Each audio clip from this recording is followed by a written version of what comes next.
Amahoro mwebwe mwese muteramanye na televiziyo Isanganiro kaze mu mwanya wagenewe amakuru mu rurimi rw'ikirundi tuyahere ku nkuru ziyagize. Mu gisata c'ubutungane bunywanisha umugambwe sahwanya Frodebu wagize ico ushikirija ku bwicanyi bwabaye mu mwaka wa 1972 murano makuru murabikurikirana. Mu gisata c'amagara y'abantu umushikiranganje mu vyajejwe harimo amagara y'abantu ahamagarira abarundi kubandanya bakaraba ni mu gihe kwigenekerezo rya 15 gitugutu ku mwaka utashe amakungu ahimbaza umunsi wahariwe gukaraba iminwe. Murano makuru murumva rero insiguro z'umushikiranganje w'amagara y'abantu aya n'ayandi ni mukanya sangwe ikaze.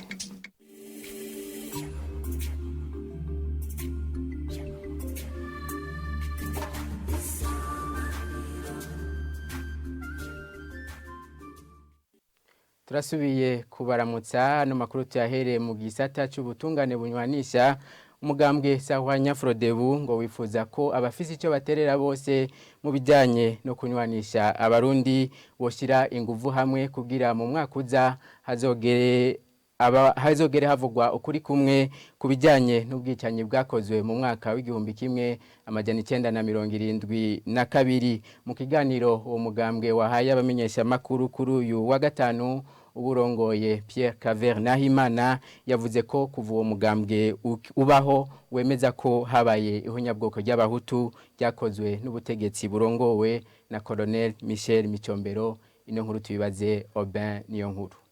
Kugumugambwe sahwanya Frodebu kunywanisha abarundi bigomba guca mu kwemanga akahise uko kabaye. Urongoye umugambwe sahwanya Frodebu Pierre Caver Nahimana avuga ko uwo mugambwe wemeza neza ko mu 1972 habaye ihonyabwoko ry'abahutu. Kubwiwe ngo ivyo babiboneko kuva uwo mugambwe ukibaho. Ivyago vyashikiye Uburundi mu mwaka w'1972 vyabandanije gushika umwaka w'1973 ni ihonyabwoko ryakorewe abahutu bo mu Burundi.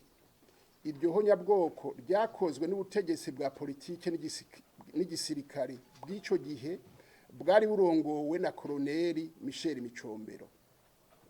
Ubwo butegetsi nibwo kandi bwegekwa ko ayandi mabi y'agahomera bunwa yabaye muri ico gihe nk'ubwicanyi bwakorewe abatutsi n'abandi barundi bamwe bicwa kuko babihenze ko bagira ngo nabahutu n'abandi bazize ngo bashigikiye intwaro ya cami. Pierre Caver Nahimana muri ico kiganiro yasavye ko umurwi Sever wonyarutsa amatohoza utitaye ku kurindira izindi nzego mpuzamakungu. Kuri ivyo bavuga ngo kugira ngo ihonyabwoko bibanza guca muri ONU, sivyo.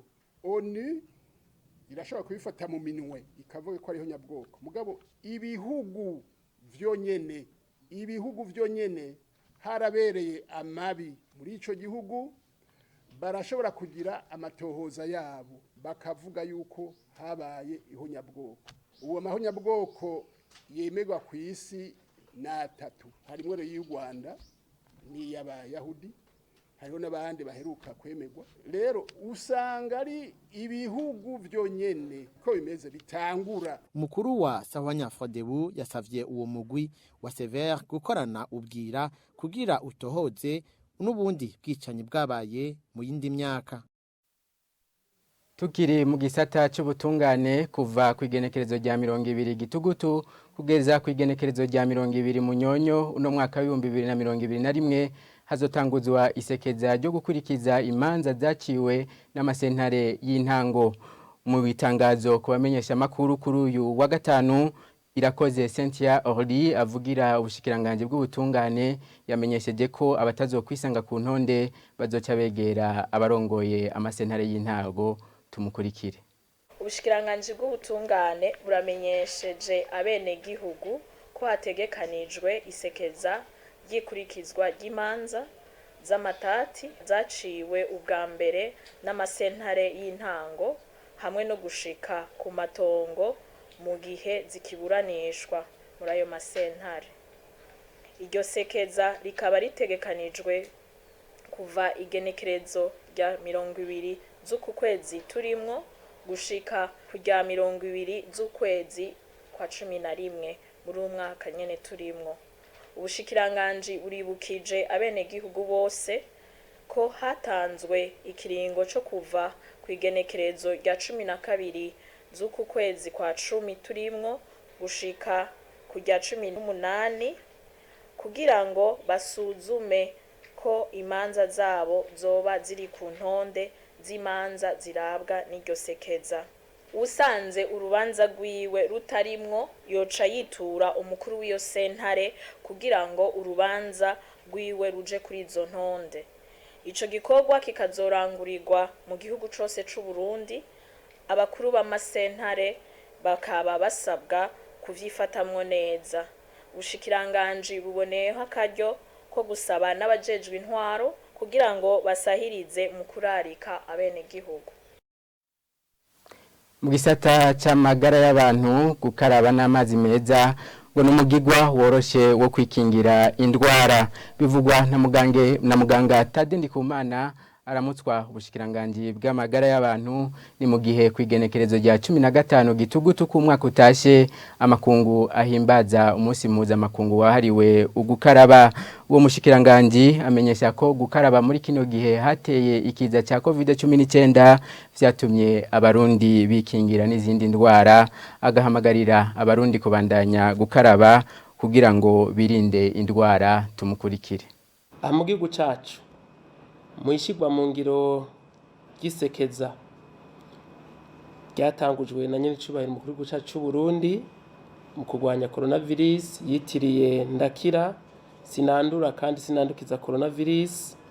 Vyaragaragaye yuko habaye no kwikingira izindi ndwara zifatira kwisukurike na cane cane isukurike ry'iminwe. Ivyo kandi vyatumye n'indwara zahora zifata na cane cane abana bakiri bato. Aha turavuga indwara ya pneumonia, indwara z'inzoka, eka izindi ndwara zose zifatira ko umuntu afise iminwe yanduye zaragabanutse bimwe bishimishije. Uno munsi rero nakaryo keza wo gusubira guhimiriza abenegihugu ngo bashire mu ngiro z'amanuro tw'amatubaha mu kwikingira coronavirus kandi bongere bikingire n'izindi ndwara. Aha turamenyesha yuko ku bituro bitandukanye haba huri abantu benshi dusubiye gutera kamo abo bose vyega kugira ngo bashire aho abantu benshi bahurira ibikoresho na cane cane indobo zirimo amazi hamwe n'amasabune kugira ngo abantu bariko barangura imirimo ya misi yose bashobore kugira isuku ry'iminwe mu gukaraba n'amazi meza n'isabune. Mu gisata c'intwaro ibereye uruhara rw'indero ngo ntangere mu iterambere ry'igihugu. Mu kiganiro ko bamenyesha amakuru kuri wa gatanu Faustin Ndikumana arongoye ishyirahamwe Parseme gishinje gukangurira abarundi guhindura ingendo. Yamenyesheje ko ubushikiranganje bujejwe indero butobura amafaranga angana yo kugura ibikoresho vy'intebe mu mafaranga arenga miliyaridi 300 buhabwa buri mwaka. Kubwiwe leta ngo yosubiramwo ingene amafaranga akoreshwa maze igakorera kuvyihutirwa. Tumukurikire. Intara ya Kirundo twasanze ishobora kubura kwibuze nk'intebe zababa ibihumbi 28. Turabaza intebe dusanga intebe imwe igurwa hafi 30. Nukuvuga ko hatuna amafaranga miliyoni 840 nko muri Kirundo kugira nk'abanyeshuri baronka intebe bicarako. Miliyoni 840 ziri musi muri yaridi. Naho fatira yo ku gihugu cyose dufashe nko muri yaridi ku province imyaridi 17 kugira abana b'u Burundi bige. Kuri budget education irenga miliyaridi 326 usanga atana 5 kwijana aja mu vya investissement byo by'ibikoresho ibintu bitumvikana. Hanyuma uravye amahera aja mu vyerekeye development communautaire mu bushikiranganje ubwiterambere ry'abanyagihugu harimo miliyaridi 84. Nanizo miliyaridi 84 ja muri ico gisata ko buri yuko abanya b'u Burundi biga neza tubona rero yuko habuze ikintu bita transparence muri ibintu byose nyene amafaranga leta akoresha kugira bashobore gushiraho ibikenewe. Nico gituma tuvuga yuko ibijanye na affectation budgetaire no kuvuga gusubira mwene amafaranga bayafecta birakenewe cyane. Nico gituma rero tuvuga tuti twifatiye muri rusangi harakwiye ku muco w'ingana amafaranga mu Burundi akoresha ya leta.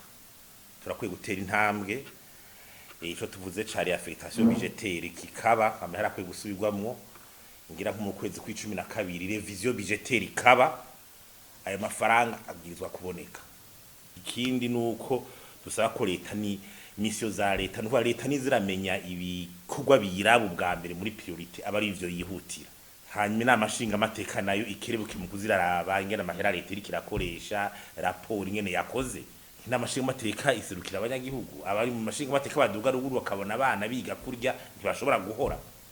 Habero nisekeza rero ryo kuraba gucungira amatungo ya leta yanyuruzwa garuke mu gihe ca leta. Ico kiga ca leta gishobore kwakira amahera avuye mu bayanyuruje ashobore guca afasha nkugurizo ntebe z'abana. Tukivuga ibijyanye n'intwaro amashengero babwirizwa gukurikiza ivyo yiyemeje akironka uruhusha rwo gukora ku bijyanye n'amasaha yo gusenga. Mu rwandiko rwo kuri uyu wa kane rwarungikiwe abarongowe intara n'igisagara cya Bujumbura ubushikiranganje mu byo bujeje harimwo umutekano bwibutsa ko atakintu na kimwe giterwamo ku murango canke mwijoro cemewe. Martin Teretse umunyamabanga ntayegayezwa muri ubwo bushikiranganje amenyesha ko leta ihagararira amategeko ikubahiriza umunyagihugu. Tumukurikire. Ibijanye n'amasengesho aba mu masaha y'akazi babihagarika. Ntiyavuze ko ari ngingo afashe yaribukije kuko ivyo biri mu mategeko mwibwirizwa rigenga kungene amashengero akora na cane cane mu mategeko abaje gusaba ko amashengero yemererwa abafise uko ari co bita kwiyemeza kubaha no kubahiriza amategeko y'igihugu. Uko kwandiko nta rushengero na nimwe yasavye kwemererwa itaruzanye kuko uko kwandiko rutarimwo ishengero ntigemererwa. Rero no mu byo basaba bazana hariho ico bita programme de culte amasaha bakoreramwo amasengesho. Nta na hamwe bandika ko baca baja saa 3 saa 4 kuwa mbere kuwa kabiri kuwa gatanu saa 8 sanga nta na hamwe byanditse. Programme de culte ya barayize kwari kubibutsa rero sinovuga ko ari ingingo yafashwe oya bose bari basanzwe babizi bose baragiye kuraba muri programme de culte ziwabo barabona ko aho hantu barenza kari. Ikindi naco abarundi turi ku kivi gusenga ni vyiza kandi turakenguruka n'Imana turashima ko yadufashije mu bihe bitoroshe.